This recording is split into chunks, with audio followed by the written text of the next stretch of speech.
Welcome, everyone. I'm Matt Wasserman with Make Philanthropy Work, and here with John Pepperdine, also Make Philanthropy Work, and Amelia Farber joins us from Conversica. So we're excited to show you what we've been up to with the Intelligent Virtual Fundraising Assistant and how the Intelligent Virtual Fundraising Assistant can help with fundraising efforts. This webinar today is specifically on year-end giving and the assistance, the support an AI assistant can provide for year-end giving, but I want you to keep in mind that it can be used for all efforts all year long. So just keep that in mind as we go through this presentation. Just before we get started, we've got the Q&A feature, so you can ask questions in the Q&A feature and ask away, please, as we go through this webinar. That's that button. You'll see Q&A with the two dialog boxes. And I don't think we have a chat box. That's probably been disabled. This is being recorded. Just want you to keep that in mind. So this is being recorded and we can distribute it later. And we'll get started. Amelia, you ready? I am. Sorry, I was on mute. All right. I'm ready to go. Okay, there we are. There's our contact information. So we are Make Philanthropy Work, a fundraising agency here in Denver, Colorado. We work with medium to large organizations, build and enhance fundraising operations. And we have partnered with Conversica, a leader in the intelligent virtual assistant realm, to provide, and we created the fundraising intelligent virtual assistant. Amelia, do you want to talk a little bit about Conversica and your background? Sure. Yeah. So Conversica, we're based over in California, as Matt said and John said. So I'm over in San Francisco. I'm our director of global partnerships. We've been around since 2007. And essentially, we'll get into the technology bit, but have had an interesting year, which I'm sure all of you have had as well. So excited to be here towards the end of it, talking with you guys today. Yeah, we can't wait for 2020 to be over. Yes, very much so. Thanks, Amelia. All right, so our agenda today, we're just going to talk about the current state of fundraising, how the IVA can support your end of year fundraising activities. And then we'll really take that tech dive into the IVA, Intelligent Virtual Assistant, really look at how it works, look at some cases, some outreach use cases, kind of the IVA in action, and then talk about the year-end giving and a giving day promotion we have for everybody on this webinar and something that we're running for the end of the year. All right, I'll jump in. So, really we're looking at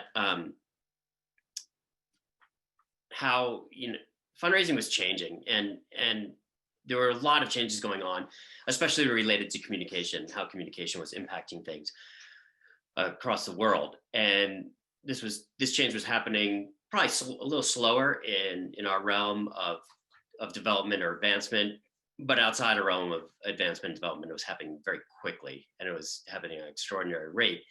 And now that the COVID pandemic has taken place and quarantine has taken place, the need for virtual and digital communications has increased dramatically. And now we're really seeing that in our nonprofit and higher ed space and in fundraising as well.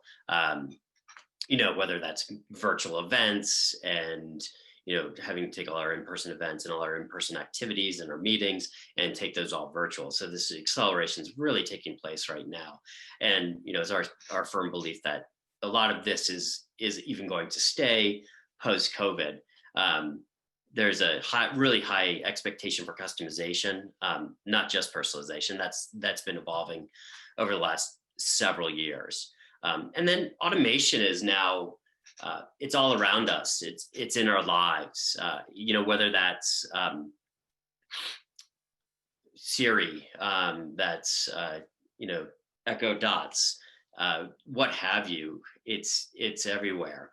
And so we're using automation extensively in our daily lives to enjoy, to live, to what have you. And fundraising, and that's also entering the fundraising realm. And we're seeing it, in terms of all these tools, these intelligent tools, and most of that's geared towards data analytics and really looking at data analytics and using AI and data analytics. So I'd say that's happened, over the last few to several years, and it's really becoming a necessary part of, our fundraising endeavors and our fundraising activities, especially on kind of that data side. So it's nothing new. And then, IVAs have been in use in the business sector and the sales sector for quite a while now, and are pretty prevalent. Not as prevalent in our nonprofit or higher ed fundraising realms. And then, it is a people business, and some things will always stay the same. And having fundraisers talk to donors one-on-one, face-to-face, however we do that in this virtual world right now, is still an essential part of what happens. But we're going to show you how the AI, how the IVA, Intelligent Virtual Assistant, can really tee up these conversations. And so, it's we really look at how how fundraising's evolved, and how can you meet these changing needs and this changing dynamic, and whether it's annual giving, and can you personally, how you personally connect with donors. It's an incredibly busy world. It's in a busy environment. Do email blasts work? Probably not. They certainly don't work nearly as well as they did years ago. Spam filters, everything like that, are really inhibiting the ability to send out mass emails and get a response. And people are getting so many emails anyway. These mass emails. And then what's happening with other forms. Mail works still to some extent to certain audiences, but it doesn't work for everybody. And again, there's so much going on. So really, especially in the annual giving perspective, how do you reach donors? How do you engage new constituencies? It's a difficult task these days. And then in major and planned giving, we're seeing the shift in wealth and a shift in interests. People are really wanting to connect with organizations. There's a lot of data, a lot of reports out there that state that people are still giving. They're still giving they're giving in a really significant way. There was some, record-breaking taking place in, I think, Q2. It'll be interesting to see what Q3 and 4 look like. But certainly, people have really stepped up to meet, all the issues and the negative impact from the COVID pandemic. And we're seeing that, on the reports demonstrate that on the major gifts side, and also just on kind of this annual giving, regular donation side. So still quite a bit of activity, but a lot being directed towards helping people that have been impacted by the pandemic. So let's talk a little bit about year-end giving and giving days. This is a really noisy year. We've got election, we've got the COVID pandemic, and it's always busy at the end of the year anyway. So, it's really this trifold tsunami happening of trying to get in front of people, to get them interested and inspired in your mission and giving to your organization. So what is this fundraising intelligent virtual assistant? We call it the IVA. We'll call it the IVA through this webinar. And it can help you really cut through the noise. You can create very tailored segmented messages that can either point people to a giving page for year-end activities. If you're doing, our Colorado folks on the webinar, Colorado Gives Day, Giving Tuesday, of course, is coming up, which many, many organizations are involved in. Or you just get your regular year-end giving activities where you're, trying to move people to give at the end of the year. And then you can create specific campaigns, if that's an IRA contribution or donor advised fund campaign, your DAF campaigns. And then, of course, gifts of stock, the year-end gifts of stock can always be a really important part of your fundraising mix. This IVA can help strike up those conversations and really either point people to those giving pages or completing a form, or getting in front of a major gift officer or someone on your fundraising team to have a further and deeper conversation about their giving and about their year-end giving, which is, of course, the most important part, is getting you, the fundraiser, in front of the donor. So I'm going to hand it over to Amelia to really talk about the IVA and how the IVA works as part of your team. And Awesome. All right. Perfect. Thank you so much, Matt. So as Matt mentioned, there's a lot going on this year. This specific solution, of course, there's many different pieces of technology out there that can help fundraising teams and development teams. An IVA, an intelligent virtual assistant, is essentially a solution built on a couple of different pieces. It's built primarily on natural language processing and natural language generation. So the ability to process information in text form, so it's all via email or via text SMS, and then to actually generate language that looks very human and very natural. The first thing that might come to mind might be a chatbot on a website, which probably most of us have experienced on various websites, that pops up in the corner and tries to talk to you and ask questions and answer questions. And oftentimes those are kind of frustrating, stilted, robotic conversations.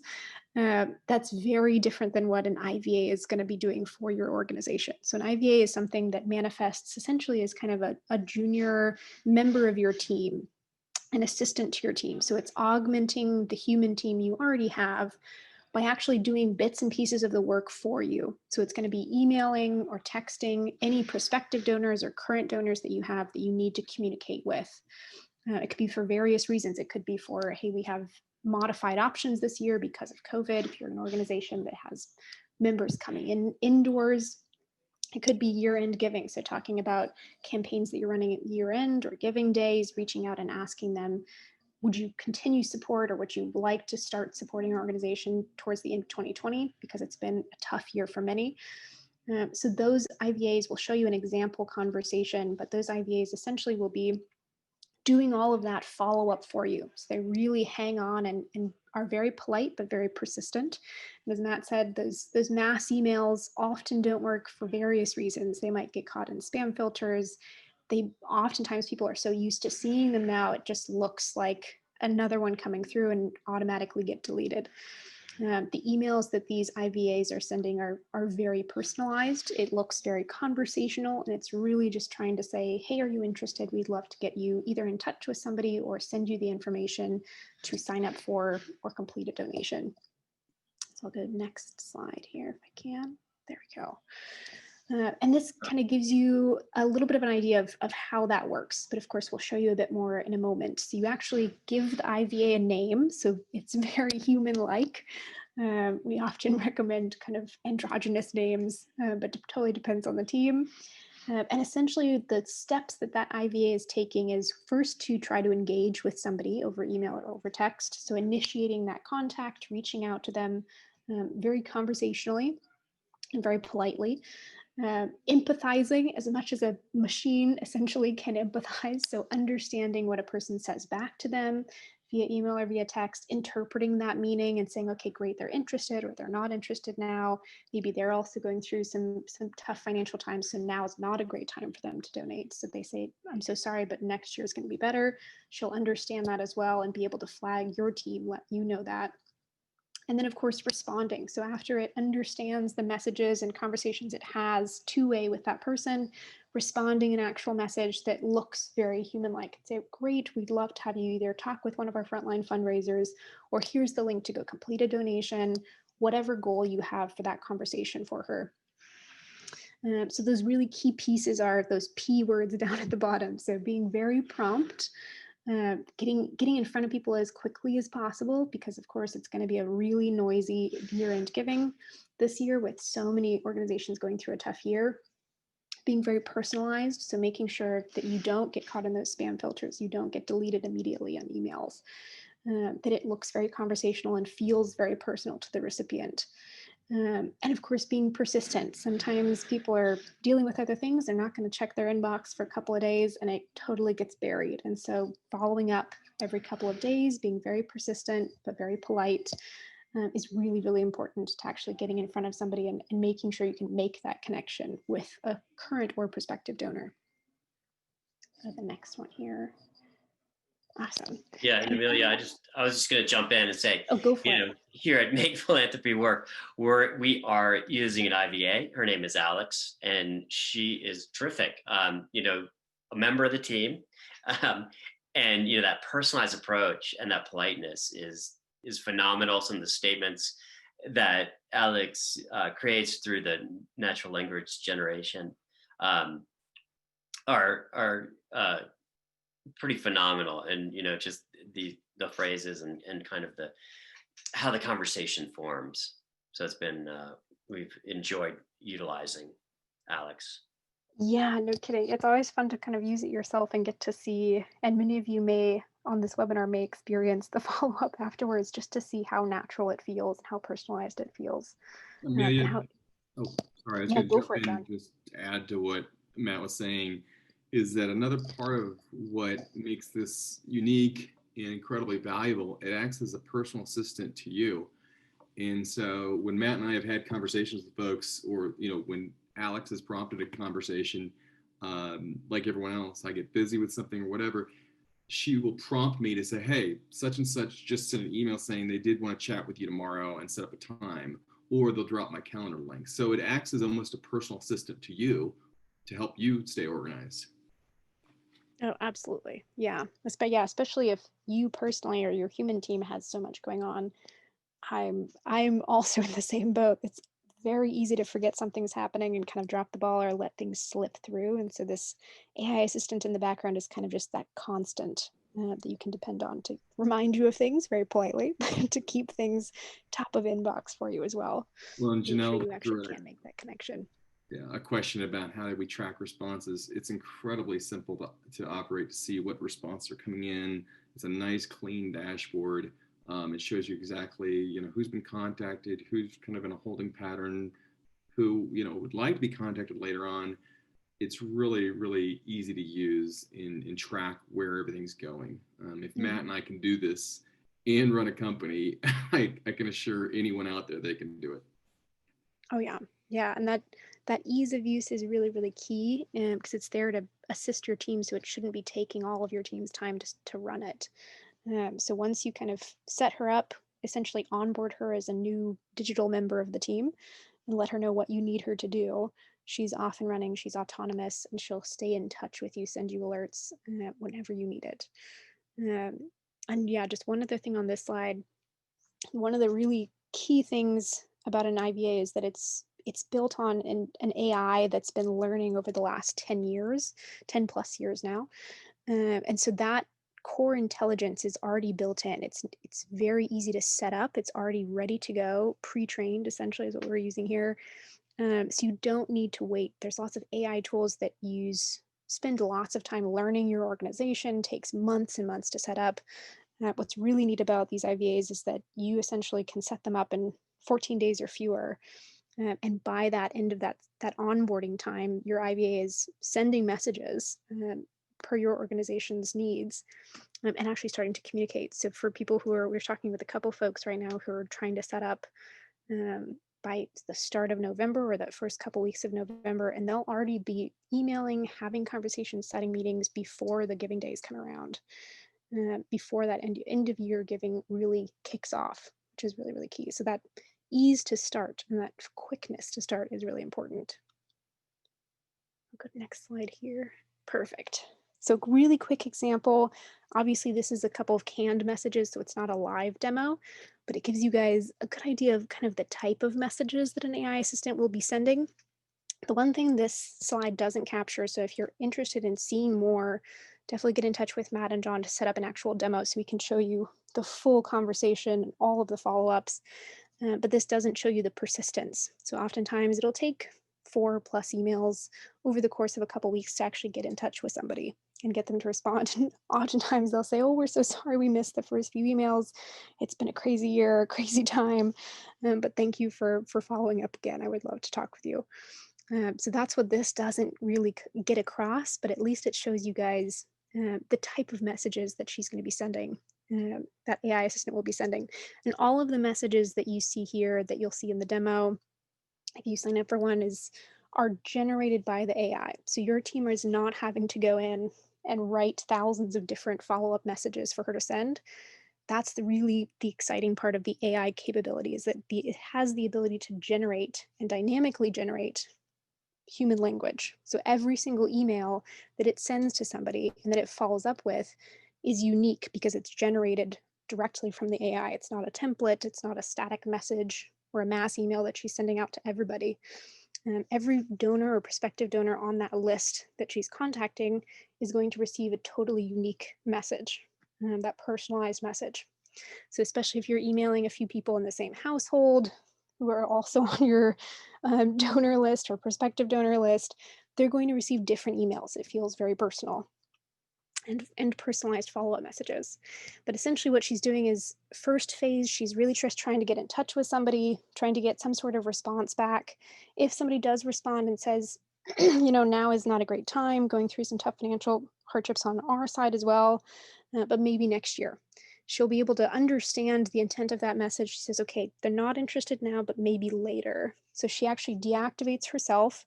She doesn't follow up. She flags it for your team member. So you can say, okay, great, we can put them on a list for next year, for January or February. If they respond positively in this example, it says, yes, okay, great, have some questions, would like to talk to somebody. She will respond and either reference one of your frontline fundraisers, one of your development officers who's available to chat, either for a call, setting up a meeting via a calendar link like John mentioned, or if you just want to direct them to the annual giving page, then you can insert that link there and she'll direct them to that page. But she'll do some sort of follow-up in the center here. And then once she does that, she'll probably hand it off to an account manager or development officer who's in charge of this account, in charge of this prospective donor or donor, so that they can take the reins, essentially handing it off to the human on the team. So she actually emails you internally. Like John mentioned, you got an email that says, yep, there's somebody who's ready to talk. Here's their phone number. They're ready to go. It's in your court now. She also does one final follow-up just to really increase that communication with the prospective donor or donor, just to make sure everything is good, everything came through, they made contact. So in this case, she's following up to say, okay, just wanted to follow up and make sure Colby got you all the information you needed. Did you connect with him?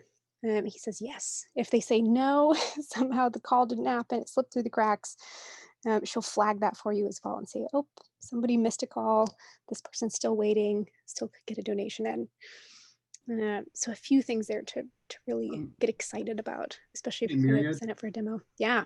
I'm sorry to interrupt. Oh, I go was for trying it. to figure out where's the raise hand button. But anyway, I thought there was a great question that somebody posed, and this might be a really good time just to jump into it real quick because it speaks exactly what you're talking about. How does the system understand intent? In the question, I'll just say it so everybody doesn't have to find it on Q&A, but they're asking, what happens if she responds incorrectly to a conversation? How will you know, and how can you intervene? It's a great question. Do you mind touching upon that?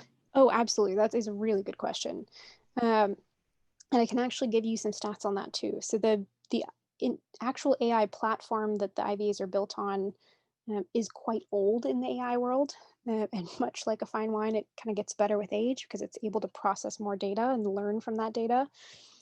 So the rate right now of accuracy of understanding a message, that natural language processing, is 93%. So 93% of the time, the IVA will understand a message correctly and know what to respond with. And you are, of course, able to see this full conversation as it's happening in real time, both on the dashboard, like John mentioned, and in individual alert emails that you get. You can see the background of the conversation. So if she responds and maybe she says the wrong name here, maybe it's a different person is actually working this account, and she pulled this from the list that she was given, you can actually respond as the assistant. So it doesn't show it here on this slide, but in the actual demo, we could show you where you have a little option at the bottom of each conversation that you can actually step in at any point in time and say something in the conversation. It looks like it's coming from your assistant, from Ashley in this case. So you could say, actually, it's this person who's going to take the call and he's going to get in touch with you tomorrow. So there's always the capability to jump in.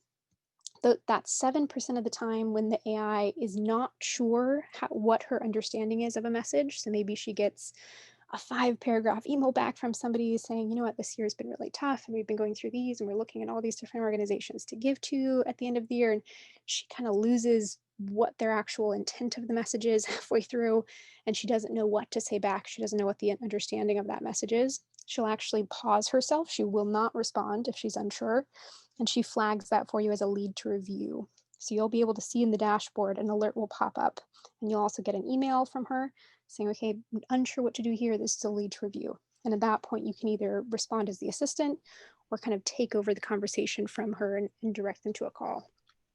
So Matt, yeah. And I would, oh, go ahead, John, sorry. well, I was just gonna say, seeing is believing, and so when Matt and I have been using it, I've found that it has gotten in trouble a couple times, but it really does know how to pull back and say, hey, this doesn't quite make sense. I'd also liken it to annual giving, where if you have student callers or you have volunteers calling, there's always going to be some room for error. But the interesting thing about this is what Amelia said was dead right, is that it gets better as you kind of learn to work with it, but it seems to always default to pulling back and letting you know it's in trouble. So Matt, I don't know if you have anything to add to that. Yeah, I agree. I mean, we've done about 400 different messages, 400 emailed 400 people or put them into a cadence, and it's easy to track because there is this dashboard that kind of shows the conversations happening. Not everybody's responding at the same time. Some people take 3 to 4 times to respond. Some people do respond immediately, after that first or second message. And it's very easy to either jump in, and you can either jump in as the IVA, and so I'll respond as Alex, as I may have done for a few of you on this webinar, or I can have Alex forward me the email, and it just says, Matt, this is the email we talked about. Here's so-and-so's email, and then I can actually respond myself, and that's very seamless and straightforward. So there's, if you ever feel like you're getting in trouble or you're getting a little overwhelmed, you can pause things, you can slow them down, and you can kind of double check. And it really doesn't take that long. I'm talking, I dive in for an hour of my day, go through all the conversations just to check and see what's going on. And then, if Alex really doesn't know how to respond, she'll just stop and then let us know. So she'll send me an email and saying, like, here's the email I got back. How, what's the next step you want to take? That's usually a time where you can just jump in and either respond on behalf of the IVA or have the IVA forward the message to you. So very, it's straightforward and easy to pick up on. Yeah, absolutely. Yeah, and that's something it definitely, as you mentioned, is seeing is believing. So if any of you are curious to actually see this live, see an actual conversation from the background, definitely get in touch with these guys to set up a demo. Because this is helpful, but it's not the full solution. So it kind of makes a bigger impact when you see that full conversation unfolding in real time. Yeah, and as you mentioned, Amelia, it doesn't show the persistence, where you can, set up for seven messages until a response happens. Yeah, exactly. Here, I'll jump to the next slide. Perfect. Let's go. Almost. Okay. So, yeah. There we go. Perfect. Awesome. Yeah. So a couple of things about the IVAs is their ability to do lots of things at once. So you could do one IVA, one fundraising AI assistant to help with specifically the annual giving, specifically major gifts, specific campaigns like giving days. So that's been a popular one recently, talking with folks about, hey, let's kick this off and really just start with those giving days in mind, with those stocks and IRA gifts towards the end of this year. So their ability to do multiple things at once is, almost infinite because they're an AI. So unlike us who have human limits just in terms of time and things to keep track of in our minds, the AI assistant can be running various different campaigns. And yeah, Matt and John, you probably have experience with this already using the solution, but you could be running dozens of different lists of prospective donors reaching out about different things across the board, all simultaneously, because the AI assistant has that infinite bandwidth, which Yeah. is really exciting. Yeah, and Amelia, as you said, we're running 4 campaigns right now. So we've got segmented lists, and we're a very small group, John and I and a few others. So our ability to segment isn't, that great.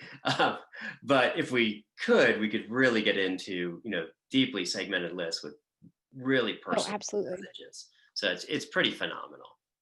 Yeah. Yeah, and tailoring those messages, those types of conversations per group of people that you're trying to contact is really important as well. Just deepening that personalization, not just on the actual language that's sent out, but on the subject matter and what they're going to be referencing in the midst of those conversations. You can segment those down to lists of 25 at a time or lists of 100 at a time out of tens of thousands, depending on your database. So very easy ways to tailor those. And again, that's something that we can definitely go more into in a demo if any of you are interested. Cool. I can jump to the next one. Awesome. Okay, cool. And the new thing this week, Matt and John just heard about this a couple of days ago, so it's brand new news for all of us. But we also offer that website chat feature. So as I mentioned in the very beginning, that kind of those chat bots on a website is a very different type of conversation. This new piece of the puzzle for Conversica is very exciting because it uses the same high level of actual AI, actual intelligence in the machine on a website chat. So it's not going to be a stilted robotic conversation. It's just going to be kind of an extension of that AI. So usually those conversations take place over email or text. Now you can start conversations on a website. So if somebody comes through the website, is looking at different organizations to support this year, has a couple of questions, can start chatting with essentially the IVA on the website. And then it actually carries that conversation directly into email without any blip. So it's a really smooth transition. So it'll collect the email address, says, hey, we'd love to continue the conversation. What's your email address? And then the IVA will immediately send that person an email saying, great talking with you. Here's the continuation of the conversation. How can I help you? Can I get you in touch with somebody? So even if they leave that browser, that web page, you can keep in touch with them and continue that conversation seamlessly, which is really, really nice. So that ease of use for your prospective donors and donors, starting a conversation on the website, not having to worry about it, getting an email later, continuing the conversation, you never kind of lose track of them. It's really a nice experience for them as well. So that was an exciting ad this week, big announcement for Conversica. Amelia, can I just add, a lot of development offices work hand in glove with, website and partners on campus or bigger nonprofits working with communications. And what I was having a conversation with somebody yesterday about this. I think the cool thing about it, it brings all these different avenues of how we interact with donors into one kind of one-stop shopping. And, be it Alex or whoever your virtual assistant is, it kind of helps condense things and makes it into, like I said, a one-stop shopping where somebody came in through email or SMS or website, it helps bring it all together. Absolutely. Yeah, that's the idea, is to really make it easier than handling a bunch of different platforms and different pieces of tech at once. Absolutely. Yeah, very cool. For those of you using chatbots, this is a great augmentation to that or enhancement to that. And those who are considering it, it can really take that to the next level. But should I jump into use case and look how this, give you a view of how this works. So this is a conversation. This is a live conversation, or not a live conversation, but a conversation being built to take place. And this is how you do it. So it's very straightforward. You really just enter a conversation starter. You can see that on the right side, that dynamic field. And that's where you enter whatever you'd like to say, usually one sentence. Hope you're doing well, something to that effect. Maybe something related to your organization. And that's that conversation starter. And then, what the conversation is about. So this use case is for Giving Days. This is directly for Giving Days. So we have a Giving Tuesday message in here. So as you can see, the product reference, that's just what you are fundraising for or the fundraising activity taking place. and that type. So we've got that the donor gave last year. So this would be a segmented message to people that gave last year for your Giving Tuesday, and asking them to give again this year. And so, would you like to learn more about our giving efforts? The highlighted text is what you can put in. So your offer statement is, the ask for support or that call to action that you want to make. I guess that seafoam green is the informational statement. So, this is why we're doing Giving Tuesday this year, or this is the opportunity that you can invest in for Giving Tuesday this year. This one, is COVID related. So again, whatever you want to put in that message, that informational statements, could be 1 or 2 sentences. The others are, usually just a quick phrase, but, it's really about keeping it short, keeping it simple, kind of giving a teaser there for people to want to learn more, understand more. This one specifically Giving Tuesday to set up a meeting or a call to discuss further. So this could be for a bigger donor. Yeah, so that's kind of it. Oh, go ahead, Amelia. I'm jumping in really fast. So a couple things, as Matt mentioned, it's so easy to set up. And by setup, essentially you're giving the AI assistant a couple pieces of information that it just doesn't have access to as an AI. It lives in the digital world. So it just needs to know what person you're messaging. So you give it a lead list, and then you hand it a few more of these pieces of information, essentially handing it ingredients to use as it crafts and dynamically generates the rest of these messages. So this is just an example message. You're handing it a couple of verbs, a couple of phrases to use. It knows how to kind of put those in different places in the message once it's creating different versions of this as an initial message. So once you send it out, it'll sound very natural. Those follow-ups will actually reference the information that you handed here. And she'll, in the 3rd or 4th email, she might go back and say, oh, reminder that I'm emailing about Giving Tuesday this year. So she knows those little bits of information she needs to keep using throughout the message. So it's not necessarily a template that you're setting up as like a static email. This is just kind of the area where you're handing her information, and then she runs with it and actually uses it to generate more language. Yeah, absolutely. And all these conversations are different. If you click this right here, this little circle, it will generate similar conversation, but kind of just some different phrasing and different statements. And then the attempts will also look different. So not static, but something that continues to evolve. And then we'll look at the second use case we have here. Again, these, can be modified, whatever, your activity that you want to conduct. It doesn't necessarily have to be year end. It could be anything related to ongoing throughout the whole year.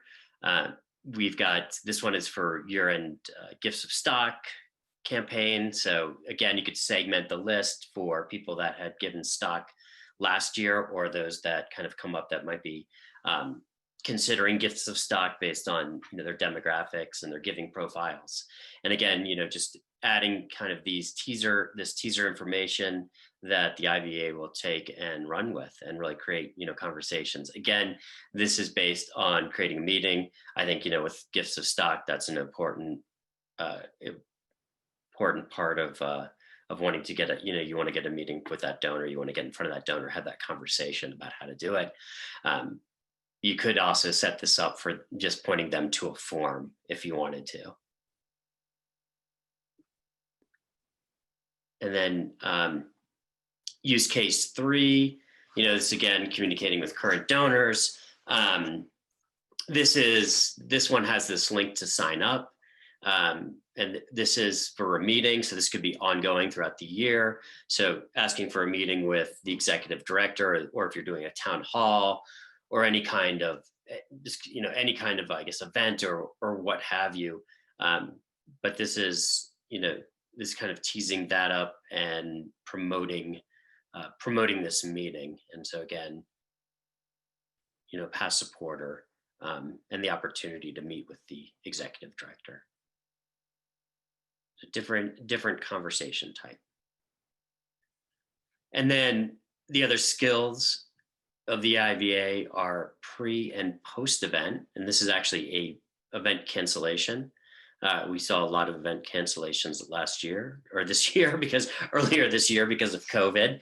And so these are other messages, but this could be any type of message again, but you're just promoting something that's happening quickly, and you want a large audience to know.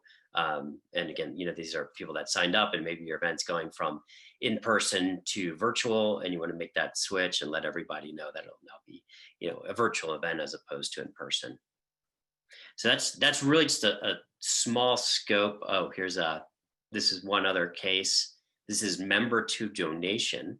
So for those organizations that have memberships and want to convert members to donors, this is a case that can be used. This is YMCA that's actually using some of the YMCA chapters are utilizing the IVA now for memberships, and especially in the COVID to convert people that were members to giving, as all the activities aren't taking place. And so this is another use case, another way to utilize the IVA. But I would say that's just a small sampling of all the different kind of use cases or conversations that can take place and that you can utilize with the IVA. Hey, Matt, I was just going to add, it's really about engagement, and the YMCA Gold Coast, they increased their engagement by 21%, which is pretty amazing. And, moved the donors along the continuum. About half the donors, they're able to do that. So I think that's the other way to look at it. I don't know if we have time, but I wanted to call your attention to me and Matt about, I thought it was a really good question. It kind of hits the fundamental aspect of this. The question is basically, how many different giving campaigns can the AI run and respond to at a given time? I replied, basically, as many as you want, but that's not the idea. The idea is that we put this message or this question out to somebody. Do you want to set up a meeting? Or do you want to be, check out this link? I think the idea is, I don't know if Amelia or Matt, if you can touch upon this, but to help people understand that it's about eliciting a response rather than just pushing information out.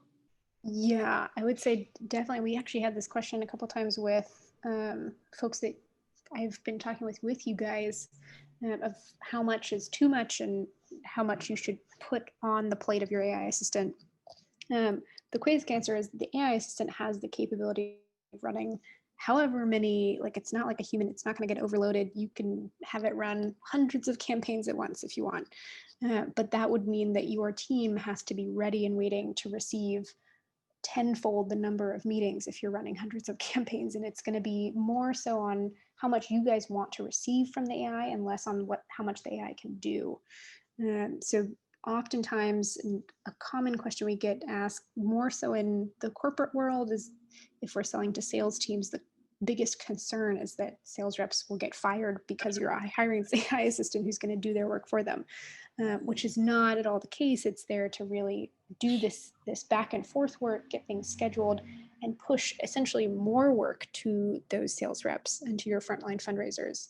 So the idea is that the consistency and the persistence of an AI assistant is going to actually result in more meetings, more substantial work for your team, and essentially more business for you, more contact and communication with your donors and prospective donors, which is fantastic in terms of bringing in additional donations, but it also means you have to just balance the work of the AI assistant with the amount of work it's going to be pushing to your human team. Does that kind of make sense? Absolutely, yeah. And I mean, we talk to so many organizations that they've got, their donor base, they've got their top portfolio, they know who their top donors are, their top 100, their top 200, what have you. It's all those other donors that are giving annually that could be major gift donors and that totally. Just don't have time to get those meetings with. And so, by getting all those meetings, you're actually could be building another portfolio, which would allow you, which would make the case to bring on another fundraiser to engage all those folks. That's long-term out, but that is that perspective that this is enabling people and not replacing people. Mm-hmm. I would add that a good way to summarize it is the telephone didn't replace development officers, nor did the email, right? all email did was, and I'm old enough to remember, I share this story a bunch, that I was forbidden from using email when I first started because it was too exotic. But what we found is that email accelerated moving donors from qualification to cultivation to solicitation. I see this as exactly the same. Mm-hmm. Awesome. Yeah, and I'll jump in a little bit here. We have a couple slides that are similar, but this one really gets you a good idea of kind of building off of that question of how much the AI assistant can do, how many campaigns can it run at once. These are just some examples of the types of conversations that the AI assistant is essentially fluent in. So you just have to kind of pick and choose the type of conversation you want the AI assistant to have based on which group of contacts you're going to be contacting. So if it's prospective donors, it might be activating a bunch of kind of contacts in your database you haven't given yet. You want to go out and try to get them to become donors. Converting, so reaching out up here, pledges to donations, or retaining current donors, especially end of year this year. So making sure that those previously annual donors or major gift donors can continue to make those donations. So reaching out and saying, thank you so much for previously supporting our organization. We'd love for you to continue to support our mission. Or upgrading existing donors. So expanding on, like you just mentioned, all those annual donors who aren't major gift donors yet, but could very well be. So reaching out to set meetings to say, would you be interested in becoming one of our major donors, and continuing to support the mission of this organization. So lots of different types and buckets. Yeah, you can go to the next one. That's perfect. This kind of gives you a little more background information of just descriptions of what each type of conversation means, essentially. Recovering lapsed donors might be a big one, especially this year. And then examples of how you would be using those. I don't know if you want to jump in, Matt or John, of specific ways you've seen this work. Yeah, and I think we saw this through some of the conversations that we demonstrated, or that we showed you. But these different skills can be used for either cultivating donor engagement, whether either annual giving donors and you want to move them to the next level, or it's events or what have you. And then those that have kind of fallen through the cracks, activating donors. So those that gave 3, 5, 7 years ago but haven't given again, reach out to them. Just try to gauge that. Is there an interest there of them giving? And then again, I mentioned pre-event, post-event follow-up, and using the IVA to really build your event. It's a great way to personally build your events. You're reaching out to people that attended last year to see if they'll attend this year, reaching out to sponsors if they'll consider sponsorship, or they'll talk to a fundraiser about a sponsorship, and do it again this year. And then post-event, we spend so much time on events and doing all this work to the event, we kind of lose that post-event engagement outside of like a blast email, thanking everybody for attending and our thank you notes and things like that. But the ability to personally reach out to everybody that attended your event, one-to-one, and see if they want to meet to talk about your organization further, and you have that opportunity to further engage them, is really powerful. And then, Matt, yeah, go ahead, John. I just want to make sure we have plenty of time to finish things up, because I also want to hit on a question that Kevin asked about ROI. I think it's great. And I don't know, Amelia, if you want to tackle a little of that, but also Matt, but I think it'd be great to touch upon. And then also we want to leave time for housekeeping, and let everybody know how they can get a recording if they want to share with colleagues and whatnot. Absolutely. Yeah, I can jump into that question really quickly. So it depends on, obviously in the corporate world, there's going to be some very different numbers coming out because of the size of deals and all sorts of things. So for the nonprofit world, the way to kind of look at how much ROI you're going to get out of a solution like this is based on these skills. You're going to see on average, I'll see if I can remember these stats correctly. If not, I'll send them to you guys afterwards too, through Matt and John. But you're going to see on average anywhere from 10 to 20% hot leads is what we call them. So people who are interested in having a conversation with somebody on your team come out of any one of these sets of conversations. And if that comes out and however, what your conversion rate generally is from those conversations, then you can look at that and say, okay, great. If that's our average conversion, here's our average donation amount based on annual or major gifts. And that's how you can sort of calculate that ROI from there. And that's, I think we've done that a couple times with a few organizations with Matt and John. So we're happy to have a further conversation to figure out the exact ROI for each one of your organizations. Sure. Yeah. So I'll run through this really quickly. So the really key thing is that it's essentially a new digital member of the team. So setting that AI assistant skills, specifying who the AI assistant's manager or the person running the solution is, that name and title and email address makes it feel very human as well. So it's going to be a very personalized conversation. It feels very natural. Primary language. So if you do have a big donor base who speaks Spanish or French or anything other than English, that's available as well. And then work hours, of course, if you do want her emailing people after normal work hours, which oftentimes I'm assuming donors are going to come by the website or come into you and want to have a conversation maybe after their work hours. She's available to have those conversations then. The birthday is a fun one, but I won't get into that too much. And we can skip forward to the last couple of slides here. Yeah, I think it's great to jump into this. Like, what's your plan for year-end donations, donor engagement, and continued engagement after that? And Matt, if you want to jump in and just give examples of how the AI assistant could be really used for end-of-year giving. Yeah, so there's a few ways we see year end. That's Giving Tuesday, Colorado Gives Day, your state's Giving Day. Again, driving any year-end giving, people that give at the year-end, just to get that reminder out and engage them, either to direct them to giving or a meeting. And then, of course, IRA contributions.